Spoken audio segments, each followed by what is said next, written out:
சங்கீதம் 33:11 கர்த்தருடைய ஆலோசனை நித்திய காலமாகவும் அவருடைய இருதயத்தின் நினைவுகள் தலைமுறை தலைமுறையாகவும் நிற்கும். ஆமாங்க, இன்றைக்கு ஏசப்பாவுடைய நித்திய ஆலோசனை, அவருடைய கிருபைகள், அவருடைய வார்த்தைகள், அவர் கொடுத்த வாக்குத்தத்தங்கள் உங்களுடைய தலைமுறை தலைமுறையும் உங்களுக்கு அது நிலைத்து நிற்குங்க. எப்ப தெரியுமா?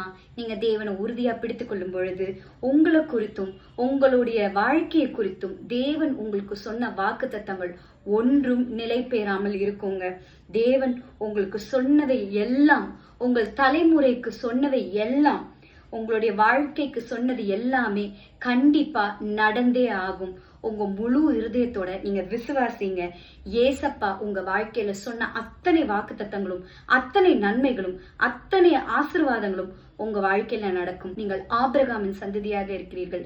நிச்சயமாகவே ஆசீர்வாதத்துக்கு தப்பவே முடியாது.